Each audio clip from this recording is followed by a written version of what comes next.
2030 세대 같은 경우는 부모 세대보다 가난해졌고 우리나라는 그 초입에 있어요. 이제 시작입니다. 더 심해집니까? 네, 강남 집값이 막 10억 올랐다 20억 올랐다 기사 계속 나왔잖아요. 은행금리 기껏해야 2%대 중반, 그걸로 얼마를 모을 수 있을까. 청년들한테 지금 희망이 없는 그런 상황이 됐고 4050 세대가 갖고 있던 그 기회가 없느냐라고 한탄하기에는 이미 세상이 다 바뀌어버렸잖아요. 저는 재테크보다 가 필요한 게 2030 세대라고 생각합니다.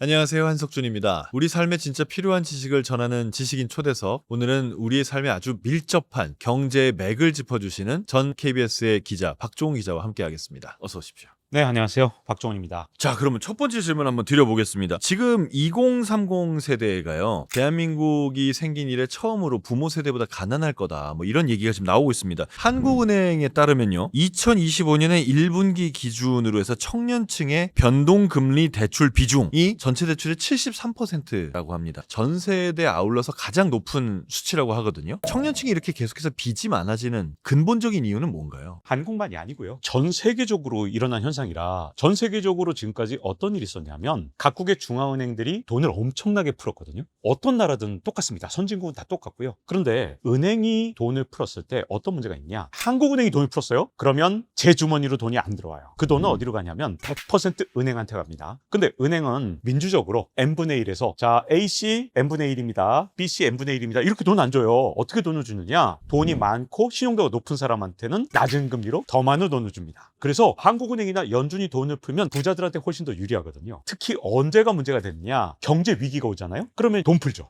근데 가난한 사람들은 절대로 돈을 못 빌려요. 너 신용도가 낮구나. 돈 안 빌려줘. 이렇게 되거든요. 그래서 지금까지 한 20, 30년 동안 계속해서 경제 위기 올 때마다 연준이든 한국은행이든 계속 돈을 풀고 그때마다 부유층과 빈곤층의 차이가 점점 벌어졌습니다. 주가가 반토막 나고 집값도 반토막 나고 자산 가격이 막 떨어졌을 때 돈을 왕창 빌려다가 집을 얼마든지 살 수 있는 사람은 부유층이거든요. 그래서 미국에서 어떤 일이 일어났냐면 상위 1%가 갖고 있는 자산이 하위 90%가 갖고 있는 자산보다 더 많아졌어요. 이건 말이 안 되거든요. 말이 안 되죠. 그렇죠. 하위 90%면 거의 전 미국이 있잖아요. 그래서 대공황이 온 거예요. 왜냐하면 부유층 1%가 모든 부를 다 가지니까 하위 90%는 부가 없죠. 그래서 소비를 할 수가 없는 거예요. 그래서 공장에서 아무리 좋은 물건을 만들어내도 소비를 못하니까 디플레이션이 심각해졌고 대공황이 됐죠. 자, 지금도 굉장히 비슷한 상황이 됐는데 대공황 직전하고 지금은 어떻게 달라졌냐. 빈부격차가 엄청나게 커지니까 이제 다른 꼼수를 내기 시작했습니다. 각국 정부가 빚을 내서 돈을 뿌리는 방법을 쓰거든요. 아니면 세금을 깎아줘요. 근데 그 돈은 전부 다 어디서 나오죠? 30년짜리 채권을 발행한다. 그러면 30년 뒤에 미래 세대한테 돈을 약탈해서 오는 겁니다. 그래서 청년들이 왜 지금 더 가난해졌냐. 모든 선진국이 처음에는 중앙은행 때문에 빈부격차가 커졌고 그걸 줄이려고 재정 지출을 늘렸는데 그게 전부 다 사실 미래 세대한테 꺼온 돈이거든요. 그러다 보니까 전 세계 청년들이 지금 부모 세대보다 가난해졌고 우리나라는 그 초입에 있어요. 이제 시작입니다. 더 심해집니까? 네, 영국이나 미국 같은 나라는 우리나라보다 훨씬 심각하거든요. 좀 안타까운 상황에 지금 현재 청년들이 처해 있다고 볼 수 있는 거죠. 그래서 우리가 지금 현재 선택을 되게 잘해야 되는데 저는 개인적으로 재정 지출로 돈을 뿌리는 게 더 맞다고는 생각하는데 빚내서 뿌리기 때문에 문제라고 생각하거든요. 그래서 그 부분만 우리 세대가 다 책임을 질 생각이라면 이게 빚내서가 아니라 세금을 거둔 만큼만 뿌린다 그러면 미래 세대의 부를 약탈할 필요가 없어요. 그래서 그 부분만 우리 세대에서 주의해서 미래 세대에 대한 세심한 배려가 좀 필요한 게 아닌가 이런 생각이 드는 거죠. 근데 청년 세대가 이 얘기를 들었을 때 제일 핵심 질문은 뭐냐면요, 그래서 나는 어떻게 해야 되죠? 이거예요. 저도 상당히 걱정스럽죠. 왜냐하면 옛날에는 정말 쉬웠어요. 왜냐하면 재테크가 필요 없었거든요. 제가 한국은행 자료를 다 뒤져본 적이 있어요. 우리나라에서 예금금리가 가장 높았을 때 한국의 최고 예금금리는 몇 %였을까? 한번 추정해보세요. 제가 90년대 고등학교를 다니면서 처음으로 제 이름으로 된 통장을 만들었었거든요. 매일매일 출납할 수 있는 통장이었는데 그게 금리가 10이었어요. 10. 아, 그렇군요. 근데 우리나라에서 금리가 가장 높았던 건요. 재형저축이라는 게 있었는데 그때 금리가 38%짜리까지 있었습니다. 38이요? 네, 1년에 38%. 워렌 버핏이 1년 수익률이 연평균 21.5%였거든요. 근데 우리나라 재형저축은 38이었으니까 워렌 버핏을 보면서 그밖에 수익률이 안 되시나요? 이렇게 말할 수 있었던 때가 있었거든요. 그러다 보니까 옛날에는 그냥 은행 예금만 잘했어도 얼마든지 부자가 될 수 있었으니까 정말 돈만 꼬박꼬박 모으면 됐거든요. 근데 지금 2030 세대 같은 경우는 은행금리 기껏해야 2%대 중반? 그걸로 도대체 얼마를 모을 수 있을까? 이런 게 문제잖아요. 그러다 보니까 안타깝지만 재테크에 신경을 안 쓸 수 없는 공부를 해야 되는 세상이 온 건 분명한 거죠. 근데 이제 지금 말씀하신 내용도 내가 벌어서 일정 부분을 잘 모아서 그걸로 투자하는 그 얘기를 하시는 건데, 아까 초반에 말씀하신 대로 돈 있는 사람은 신용도가 좋으니까 왕창 빌려서 그걸로 투자하는 거잖아요. 이걸 어떻게 이깁니까? 그게 큰 문제입니다. 또 하나 문제는요. 2030 세대가 이렇게 투자하는 거 정말 안 된다고 생각하거든요. 뭐냐면 돈을 투자할 때 예를 들어 24시간 코인을 본다든가 그러면 자기 개발할 시간이 진짜 전혀 없잖아요. 저는 그게 제일 안타까워요. 왜냐하면 그 시간에 자기 개발하면 지금 할 수 있는 게 되게 많거든요. 그러면 어떻게 재테크를 하느냐? 저는 자동 메커니즘을 만들어내야 된다고 생각하거든요. 자동 메커니즘은 뭐냐? 아예 정확하게 내 들어온 월급 중에서 얼마큼을 저축할지 비중을 딱 정해놓고 자동으로 월급이 들어오자마자 예를 들어서 달러를 몇 퍼센트 투자한다, 또 몇 퍼센트를 주식형 ETF에 넣는다, 미리 정해놓은 비율대로 계속해서 넣는 걸 저는 청년 세대한테 꼭 추천하거든요. 왜냐? 시간을 쓰는 게 더 아까우니까. 물론 그 비율을 정할 때는 엄청 공부해야 되죠. 그리고 내가 이걸 얼마큼 감당할 수 있고 내가 어떻게 이걸 장기적 상품에 넣을 것인지 단기 상품에 넣을 것인지 내가 결혼을 할 것인지 아니면 아이를 낳을 것인지 이런 것까지 계산을 해서 처음에 계산은 열심히 해야 되지만 그 다음부터는 더 이상 이 주가의 변동이나 아니면 금값의 변동이나 아니면 환율의 변동을 보면서 투자를 하는 순간 그 다음부터 인생이 날아갑니다. 너무 근로 시간이 뺏기는군요. 그래서 시간을 어떻게 활용할 것이냐, 저는 재테크보다 시테크가 필요한 게 2030 세대라고 생각합니다. 아, 정말 중요한 말씀이네요. 근데 우리나라는 가난을 말할 때요, 느낌이 내가 가난해, 내가 힘들어 이런 느낌도 있지만 나 빼고 다 부자야의 느낌, 또 여기서 오는 어떤 소외감 이런 게 굉장히 심하거든요. 이것도 통계 자료가 하나 있는데 2024년 기준 한국인 1인당 평균 자산이 2억 5천만 원이랍니다. 그러면 4인 가족으로 하면 10억 정도가 되는 거잖아요. 근데 난 없단 말이죠. 그러니까 나 빼고 다 있나 보다라고 생각을 하게 되는 것 같아요. 우리나라에서 요즘에 가장 큰 문제가 인스타의 함정 그리고 평균의 함정에 너무나도 쉽게 빠진다는 거거든요. 일단 인스타 보면 세상 사람들 모두 행복하고 모두 부자 같지만 사실은 그건 자기가 가장 행복했을 때 그리고 가장 자기가 돈을 펑펑 쓸 때 인스타를 올려놓는 거잖아요. 근데 평균의 함정은 더 무섭습니다. 왜 2억 5천만 원이 평균이냐? 그건 우리나라의 최고 부자도 그 평균 안에 들어가 있거든요. 그래서 사실은 중위값이 더 중요한데 중위값이 뭐냐면 우리나라가 5천만 명 인구다 이렇게 가정을 하면 2,500만 1번째 사람의 자산이 얼마냐? 그러면 1억 원이거든요. 그럼 우리나라 평균 가정은 어느 정도 갖고 있냐? 우리가 보통 가구는 2.3명이거든요. 그러니까 일반 가구는 평균적으로 한 2.3억 정도 갖고 있는 게 정상적입니다. 그럼 중위값이에요. 일단 중위값을 파악하고 들어간다면 상대적 박탈감에서 좀 벗어날 수 있을 거라고 생각하고요. 많은 분들이 10억이다. 그러면 어떻게 10억을 마련해? 이렇게 되지만 일단 목표 자체가 조금 낮아지면 할 수 있어. 이제부터 한번 해보자. 이게 좀 가능하거든요. 그래서 저는 그 박탈감에서 벗어나기 위해서 제일 먼저 할 일은 현재 우리나라의 정확한 통계 그리고 인스타에서 벗어나서 진짜 사람들이 진짜 모습이 어떤지 그걸 좀 생각한다면 좌절에서 벗어날 수 있지 않을까 이런 생각이 좀 듭니다. 아, 그러니까 평균이 아니라 중위값을 알아야 된다. 근데 중위값은 기사나 이런 데 잘 안 나오지 않나요? 그게 문제입니다. 제가 중위값 그 1억 계산하는데 얼마나 고생했는지 몰라요. 절대로 웬만해선 중위값 발표 안 합니다. 왜? 평균 2억 5천만 원이다. 그래야 이게 뻥튀기가 되거든요. 그럼 어떻게 되는 줄 아세요? 이번에 한국은행에서 그거 발표하면서 우리가 처음으로 2억 5천만 원을 넘었다. 우리가 일본을 능가했다. 이렇게 되면서 이 통계치를 자랑스럽게 발표할 수 있으니까 맨날 평균치만 나오는 거예요. 그리고 중위값을 발표하는 순간 빈부격차가 확 드러나잖아요. 생각해보세요. 중위값 즉 2,500만 1번째 사람은 분명히 1억인데 평균이 2억 5천이다. 이런 경우는 어떤 경우에 생기느냐? 부자가 평균을 확 끌어놓은 거잖아요. 그래서 중위값을 발표하는 순간 빈부격차가 드러나니까 뭐 정부든 한국은행이든 제가 중위값 제대로 발표하는 걸 본 적이 없습니다. 그러다 보니 사람들이 자꾸 상대적 박탈감에 더 빠지는 거죠.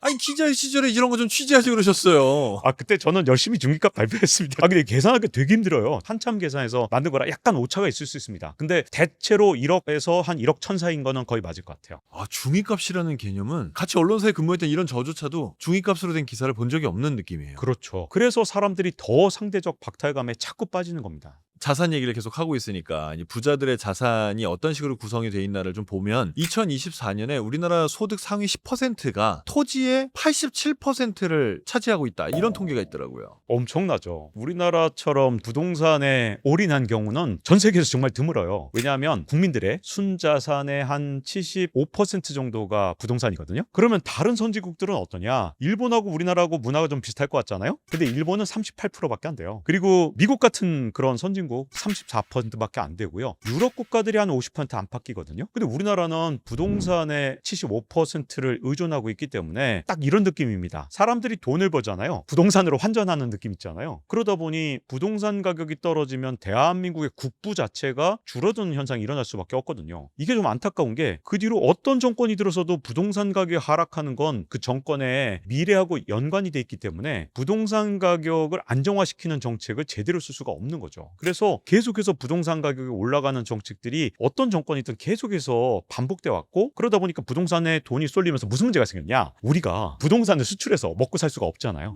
우리가 수출하려면 결국 기업들이 성공을 해야 되고 뛰어난 스타트업이 나타나야 되고 그리고 AI 업체가 막 발전해야 되는데, 그러려면 엔젤 투자가 막 늘어나야 되고 그 다음에 이 기업들이 막 돈을 엄청나게 벌어서 엑짓을 하는 그런 사례들이 나와야 더 많은 청년들이 자꾸 창업을 할 거잖아요. 근데 계속 부동산으로만 돈을 버니까 청년들한테 지금 희망이 없는 그런 상황이 됐고, 어떻게 하면 재테크할까 이런 쪽으로 가게 된 거잖아요. 사실 경제가 똑바로 가려면 엔젤 투자라든가 아니면 스타트업 하는데 자꾸 돈이 더 많이 들어가고, 별로 돈이 가요. 예, 그게 정말 중요한데 문제는 그게 우리가 유럽보다도 못하다는 거예요. 우리가 항상 미국보다 유럽은 엔젤 투자도 잘 안 되고 새로운 스타트업도 청년들이 못 만들고 그래 라고 말하지만 한국이 유럽보다 더 심각하거든요. 그럼 부동산은 계속 불패일까요? 돈을 계속해서 찍어내는 동안은 불패일 겁니다. 왜냐하면 지금까지 통화량이 늘어나는 만큼 집값이 올라가 왔습니다. 그러니까 한국은행이 돈 찍으면 계속 집값이 오른다, 이렇게 보시면 돼요. 그러면 언제까지 오를 거냐? 뭔가 외부적인 요인에 의해서 돈을 더 이상 못 찍잖아요. 그러면 그때부터는 집값이 안 오를 거예요. 그러면 어떤 요인 때문에 더 이상 돈을 못 찍을까요? 물가가 상승하는 경우, 그 다음에 원화 가치가 크게 떨어지는 경우, 이 두 가지입니다. 근데 우리나라에선 물가가 오르는 건 큰 문제가 되지 않아요. 왜냐하면 우리나라 물가 통계가 무지무지 왜곡돼 있거든요. 미국은 집값이 물가의 4분의 1을 차지해요. 그리고 임대료가 한 9% 차지하니까 둘을 합치면 한 33% 되거든요. 근데 우리나라는 집값이 전혀 물가 통계에 들어가지 않아요. 임대료만 들어갑니다, 조금. 근데 우리나라 임대료 뭐 전세 이런 거니까 정리만 안정돼 있잖아요. 그래서 우리나라 물가는 아무리 한국은행이 돈을 풀어서 집값이 올라도 물가는 안 올라요. 강남 집값이 막 10억 올랐다 20억 올랐다 기사 계속 나왔잖아요. 그건 물가에 안 들어간다니까요. 물가에서 집값을 뺀 나라가 그렇게 많지가 않아요. OECD 선진국들은 일반적으로 집값을 넣어놨습니다. 그러면 우리나라 한국은행이 돈을 못 찍는 유일한 문제는 환율이 갑자기 치솟아 오를 때, 즉 원화 가치가 급락을 할 때, 그때 돈을 더 이상 찍을 수 없기 때문에 집값이 언제까지 오를 거냐? 환율을 감당하지 못해서 환율이 막 올라갈 때. 그래서 우리나라는 집값이 환율하고 정확하게 반비례하는 그런 상황입니다. 그래서 환율이 올라간다, 집값은 떨어진다, 이렇게 보시면 돼요. 그러면 올해 집값이 올라가고 있는 것도 올해 환율이 떨어졌기 때문이다. 그렇죠. 안정시키는 데 성공을 했기 때문에 한국은행이 돈 풀 수 있는 여지가 생긴 거예요.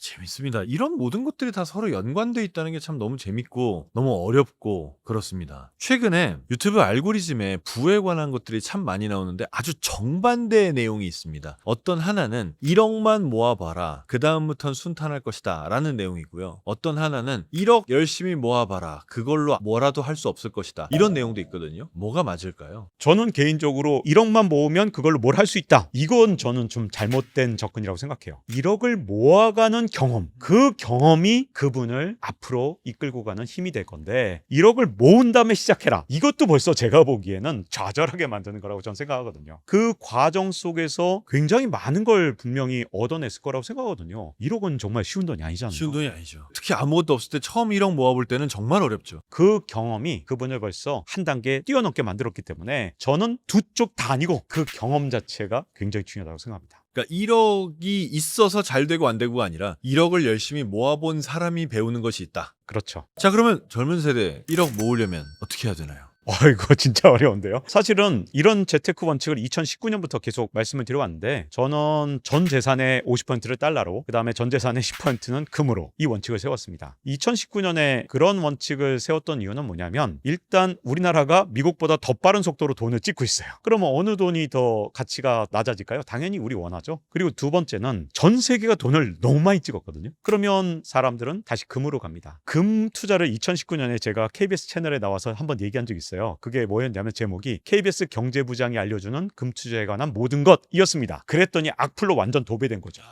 야, 공영방송 경제부장이란 작자가 투기를 부추기냐? 그게 왜 투기예요? 2019년만 해도 금을 사면 완전 투기라고 생각했던 그래요? 사람이 정말 많았거든요. 왜 그러냐면 그때만 해도 금값은 1g에 48,000원이었거든요. 지금 오늘 녹화하는 날짜에는 1g에 15만 원이 넘었어요. 그러니까 그때까지만 해도 금값이라는 건 항상 떨어지는 거고 이게 올라갈 리가 없다라는 신념을 갖고 계신 분들이 너무 많았거든요. 그 원인이 뭔지 아십니까? 금이 1980년부터 2000년까지 생산량이 3배나 늘었거든요. 생산 기술이 4번이나 혁명이 일어났고 그다음 두 번째는 세계화 때문에 제3세계라고 불렸던 남미라든가 이런 곳에서 금광 발견되면서 엄청 많이 쏟아져 나왔거든요. 근데 정말로 신기한 게 2008년부터 12년 사이에 금값이 6배 오르니까 금광 회사들이 금광을 개발하는데 돈을 3배 정도 더 투자를 했거든요. 근데 금광을 개발하는데 보통 6년 걸리니까 그럼 2016년 17년 되면 금 생산량이 3배로 늘어나야 될 거잖아요. 근데 금 생산량이 거꾸로 2016년부터 줄어들기 시작한 겁니다. 왜 그러냐? 세계화의 효과, 그 다음에 금광 기술혁명, 이게 끝나버렸어요. 그래서 금광에 대한 아무리 투자를 해도 금 생산량이 줄어드니까 제가 2018년, 19년부터 자신감을 가진 거죠. 야, 금 생산량은 이제 거기서 멈췄구나. 그래서 더 이상 늘어나지 않는 상태라면 이제는 돈 찍은 만큼 금값이 올라가겠구나. 그래서 두 가지 원칙을 세운 게 뭐냐? 달러로 환전을 해야 된다. 그리고 저는 장기채는 되게 권하지 않습니다. 단기 국채만 권하거든요. 미국 국채에서 장기 국채는 지금 사면 여러 가지 문제점들이 있어서 단기 국채 그리고 미국 주식 ETF를 2019년에 권했었고요. 지금은 이제 미국 주가가 한껏 올라 있기 때문에 아주 적극적으로 미국 주식 ETF를 권하지는 않고 있고 달러를 갖고 있다면 단기 국채 그리고 금을 계속해서 쌓아나가는 방식, 요게 지금 현재 저는 아직도 유효한 방법이다라고 생각하고 있습니다. 조금 더 다른 각도에서 한번 여쭤보겠습니다. 제가 이렇게 만나서 얘기를 해보면 일부 2030들은 일할 데가 없다. 내가 원하는 일자리는 나를 뽑지 않고 내가 원하지 않는 일자리에 가서 내 시간을 낭비하기도 싫고 그러다 보니 아예 일을 안 하겠다라고 하시는 분들도 꽤 많이 있거든요. 어떻게 하면 그런 분들을 다시 일을 하고 싶게 만들 수 있을까요? 청년 세대가 지금 현재 그 어느 때보다도 어려운 그런 상황에 처해 있는 건 맞습니다. 다만 가만히 있으면 진짜 방법이 없거든요. 제가 사실은 똑같은 문제를 오래전부터 고민을 했기 때문에 다큐멘터리를 만들기 위해서 핀란드를 간 적이 있어요.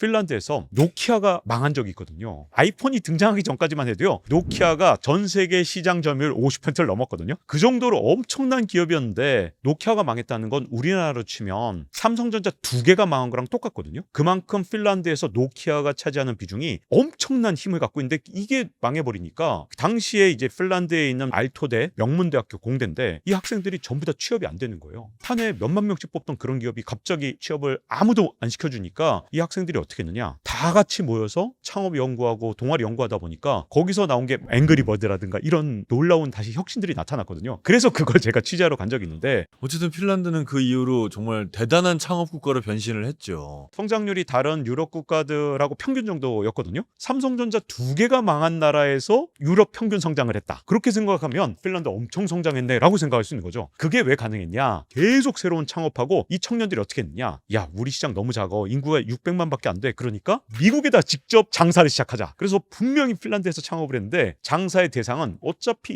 인터넷이니까 미국을 상대로 장사를 하는 거예요. 그래서 그때 제가 핀란드 학생들의 어떤 도전 정신, 불굴의 의지 이런 것들을 좀 제가 취재했었거든요. 물론 어려운데 계속 시도를 하지 않으면 방법이 없거든요. 그리고 왜 나한테는 예전에 4050 세대가 갖고 있던 그 기회가 없느냐라고 한탄하기에는 이미 세상이 다 바뀌어버렸잖아요. 그래서 저는 피어 그룹이 진짜 중요하다고 생각해요. 계속 생각들을 같이 나누고 그리고 필요하다면 피어 그룹이 여러 명 모여 있잖아요. 그러면 그 윗세대 벤처 1세대든 아니면 동종업종에서 성공한 사람이든 그런 분들을 모셔다가 같이 얘기도 좀 나눠보고 이런 기회를 갖는다 그러면 물론 어렵지만 물론 제가 그 세대가 아니지만 그래도 일말의 희망을 좀 가질 수 있지 않을까. 그리고 저는 개인적으로 좀 안타까운 건 노력의 차이가 미래를 바꿀 수 있다면 많은 사람들이 지금의 어려움을 딛고 일어날 거라고 보는데 지금 우리나라 사회가 그 노력의 차이를 만들지 못하는 쪽으로 점점 가고 있거든요. 그래서 약간 부의 대물림도 자꾸만 되고 있고 그런 것들이 사람들을 좀 더 좌절하게 만들고 이런 상황인데 이걸 바꾸려면 청년들한테 좀 더 많은 기회를 주고 그리고 청년들이 도전했다가 실패했을 때 안전망이 좀 있는 게 아주 중요하다고 생각합니다. 저는 그 부분이 진짜 핵심인 것 같아요. 실패했을 때도 안전하게 해주는 거. 그렇죠. 우리나라가 실패했을 때 가장 가혹한 나라거든요. 그 이유는 왜 그러냐면 미국에서는 돈을 빌려줄 때 돈을 빌려주는 쪽에서의 도덕적 해이도 따집니다. 너 왜 제대로 심사 안 하고 돈을 빌려줬어? 하기 때문에 양쪽 다 도덕적 해이를 따지는데 우리는 항상 돈을 빌려간 쪽에 끝까지 책임을 묻는 그런 문제가 있어서 심각한 약간 비대칭이 있어요. 그러다 보니까 은행들이 어떻게 하냐면 돈을 빌려줄 때 막 빌려주는 거죠. 그래서 신용불량자가 많이 양산되는데 사실은 그런 부분들을 이제 미국처럼 은행한테도 책임을 물리게 하는 그런 방법이 있고요. 자, 그럼 유럽 방법이 또 있어요. 유럽은 일단 도전하게 만들고 실패하잖아요. 그럼 뒤에서 사회안전망이 받쳐주는 방식이에요. 복지로 커버하는 거죠. 그렇죠. 유럽은. 그러면 우리는 어떤 방향으로 청년들한테 도전하게 만들 것인가를 이제 고민해야 되잖아요. 미국처럼 얼마든지 패자 부활이 가능한 금융 시스템을 만들어서 미국식 자본주의 방식으로 있을 수 있고 유럽식으로 충분히 또 사회 안전망도 만들 수 있고 하이브리드도 할 수 있고 이걸 연구를 해야 되는데 아무것도 만들지 않으면 청년들은 점점 이제 도전하지 못하고 점점 더 움츠러들고 그러면 우리 경제 전체가 앞으로 전진을 못하고 뒤로 퇴보하겠죠. 그런데 지금 청년들이 처한 상황이 뭔가 한국식의 어떤 도전하지 못하는 그런 상황 그쪽으로 가는 것 같아요. 며칠 전에 인터넷에서 마크 큐반인가요? 그 미국의 엄청난 부자? 그분의 인터뷰를 하나 보는데 이런 말을 하더라고요. 20번을 실패해도 상관없다. 한 번만 성공하면 되니까. 이렇게 얘기를 하더라고요. 근데 이게 미국인가? 이게 미국의 창업의 분위기인 건가? 우리는 어떻게 해야지 이런 분위기가 될 수 있을까? 라는 생각을 제가 실제로 했었습니다. 왜냐면 우리는 지금 사실 한 번 실패하면 두 번째 기회도 잘 안 주어지는 나라니까요. 실패 경험 없이 성공한다는 게 불가능한데 불가능하죠. 우리나라 한 번만 실패하면 일반적으로 다시는 도전 못하는 이런 상황에서 실패의 경험이 지금 완전히 낭비되고 있는 거예요. 그래서 청년들이 더 좌절하는 건 아마도 실패할 수 있는 기회조차 잃어버렸기 때문이 아닌가 싶습니다. 그건 참 아픈 말이네요. 그러면 연령별로 경제적인 자유와 멀어지는 결정적인 안 좋은 행동이 있습니까? 이것만은 하지 마라 이렇게 얘기를 해주신다면. 연령별로는 이런 것 같아요. 2030 세대가 단기로 수익을 크게 가져가려는 경향이 좀 더 생겼거든요. 단기 투자를 하시려고 하는 게 저는 되게 안 좋다고 봐요. 왜냐하면 정말 많은 자산이 복리로 놓고 봤을 때 예를 들어서 돈을 한 번도 잃지 않고 워렌 버핏처럼 20%를 계속 딴다. 그러면 워렌 버핏처럼 저렇게 천문학적인 부자가 되는 거잖아요. 근데 많은 분들이 그걸 자꾸만 잊고 계신 것 같아요. 이게 워렌 버핏만큼은 안 되니까 예를 들어서 우리가 한 5%라도 계속해서 돈을 딴다. 그것만 해도 나중에 가면 복리 효과가 진짜 어마어마하거든요. 가장 많이 갖고 있는 게 시간이잖아요. 그래서 사실은 오히려 20대 분들이 좀 진득하게 수익률이 조금 더 낮더라도 복리 효과를 노리는 게 좋다고 생각하고요. 그리고 4050 세대 특히 50대로 넘어가면서는 위험자산 비중을 조금씩 줄여나가야 되는데 제가 제일 안타까운 건 은퇴하기 직전에 갑자기 위험자산에 100% 투자하는 그런 경우가 정말 많거든요. 아 그래요? 네. 저도 이제 어쨌든 KBS를 그만두면서 주변 분들을 봤더니 퇴직금 이거 얼마 안 되는데 이거 갖고 어떻게 먹고 사냐. 그러면서 그 퇴직금을 전체 100%를 위험자산에 넣는단 말이죠. 그게 제일 위험한 거죠. 그래서 50대로 넘어가면선 위험자산 비중을 굉장히 줄이는 게 전 중요하다고 보고요. 특히 은퇴하신 분들은. 그리고 2030 세대는 위험자산 비중을 50%까지 가져갈 수 있지만 그게 막 비트코인이나 이런 거의 비중이 막 100% 이렇게 되는 게 아니라 비트코인과 정반대로 움직이는 자산을 반드시 구성을 한다든가 해서 계속 놔둔다 그러면 문제가 없는데 이걸 계속해서 하루에 100% 200% 오르는 거 바라면서 샀다 팔았다 하면 다른 사람들이 돈 벌었다는 얘기 들으면 가능할 것 같지만 안 되거든요. 절대 안 됩니다. 그래서 정반대의 자산들을 구성해서 그 수익률이 한 5에서 잘 나오면 한 7% 나오게 그런 식으로 구성하는 게 한 3, 40년 복리로 한번 계산해 보세요. 아마 굉장히 큰 돈이 돼 있을 거라고 생각하거든요. 그런 방식으로 좀 시간을 잘 활용하는 방식, 이 방식이 중요하다고 봅니다. 그럼 이 재정 관리, 나의 어떤 경제적인 상황을 잘 관리해 나가는 게 이게 어떻게 보면 2030 세대부터 시작해서 죽을 때까지 평생 동안 해야 될 일일 텐데 이 좋은 재정 관리 습관을 들여야 된다면 어떤 게 제일 중요합니까? 당연히 얼마를 저축할지 미리 정해놓고 그 안에서 생활비를 만들어 놓고 써야지 만약에 그런 걸 정해놓지 않고 쓰게 되면 결국은 월급 다 쓰게 되거든요. 그러니까 저축할 돈을 미리 계획해놓고 써야 되고요. 그 다음에 꼭 하나 충고하고 싶은 건 해지가 안 되는 상품을 너무 젊은 분들이 들어놓는 거 되게 위험하다고 보거든요. 은행 상품은 전 괜찮다고 보는데 보험 상품이나 이런 것들은 해지했을 때 예를 들어서 원금의 예를 들어 70%밖에 못 찾는다 이런 것들이 있거든요. 그래서 만약에 목돈을 그렇게 해지가 안 되는데 넣는다든가 그리고 또 하나는 결혼이 필요한데 결혼 자금을 갑자기 비트코인에 왕창 투자한다든가 이런 식으로 투자하는 게 저는 위험하다고 생각하거든요. 그것만 아니라면 제가 보기에는 어쨌든 절반의 승리는 하고 들어가는 게 아닌가라고 생각합니다. 투자의 비트코인 얘기가 가끔 나와서 비트코인의 미래는 어떻게 보시나요? 저는 개인적으로 비트코인이 완전히 허구다 이렇게는 절대 생각하지 않아요. 근데 이제 비트코인에 대해서는 이런 정도 생각을 하고 있습니다. 기본적으로 비트코인은 미국의 연준이 돈을 뿌린 만큼 현재 가격이 올라가는 시스템이거든요. 근데 아주 재밌는 게 있습니다. 돈을 뿌렸을 때 문제는 나스닥하고 같이 올라갔다 같이 떨어져요. 단지 비트코인이 한 3배 정도 강하게 올랐다 강하게 떨어져서 꼭 3배 레버리지한 상품처럼 돼 있거든요. 그리고 약간 선행합니다. 비트코인이 먼저 움직이고 그 다음에 한 일주일쯤 뒤에 나스닥이 움직이거든요. 그래서 나스닥 나스닥하고 같은 방향의 투자를 하고 싶다 그러면 비트코인을 사는 게 맞는 거죠. 근데 금이 정반대예요. 그래서 저는 충분히 미국 주식을 갖고 있고 미국 주식 ETF를 갖고 있기 때문에 저는 그거와 반대되는 자산으로 금을 갖고 있는 거거든요.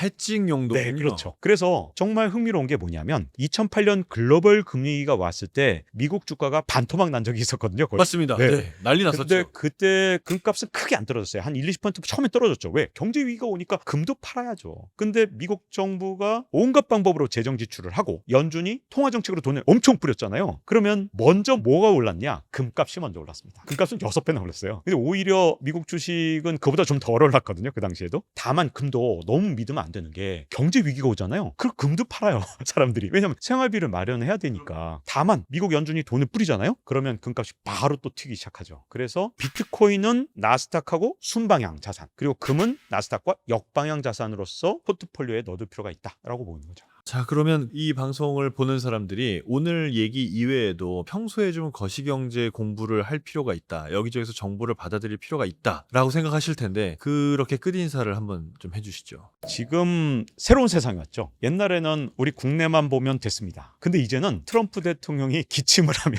우리나라에서 정말 큰일 났네, 이런 생각들을 하게 만들잖아요. 그리고 또 하나 문제점은 세계 곳곳에서 걸핏하면 전쟁이 나는 그런 세상이 왔거든요. 그래서 이제는 글로벌 뉴스를 계속해서 따라가는 것도 굉장히 중요한데 그거보다 더 중요한 게 있습니다. 글로벌 경제를 움직이는 더 큰 힘은 거시경제를 흔드는 힘이거든요. 그래서 세계 경제의 어떤 흐름 같은 걸 좀 읽어야 될 필요가 있는데 그러기 위해서는 유튜브라는 것도 참 좋은 수단이기도 해요. 뭐 지상파 보는 것도 좋아요. 근데 이거는요, 매일매일의 정보를 다루는 거거든요. 그래서 여전히 책이 필요하다고 저는 생각을 해요. 근본적인 세상의 어떤 원리 같은 걸 다룬 책이라든가 이런 것들은 여전히 유효하거든요. 그래서 저는 대가들의 책을 좀 보시는 게 좋다. 그 대가는 경제학의 대가도 중요하죠. 예를 들어 노벨 경제학상을 받은 사람, 투자의 대가, 심지어 철학의 대가도 가끔은 투자 철학을 만들기도 하거든요. 그래서 그런 대가들의 생각을 그 뿌리에 좀 담고 있으면서 매일매일의 뉴스를 보면 시각이 달라질 거라고 저는 생각합니다. 알겠습니다. 오늘 좋은 말씀 감사합니다. 네, 감사합니다.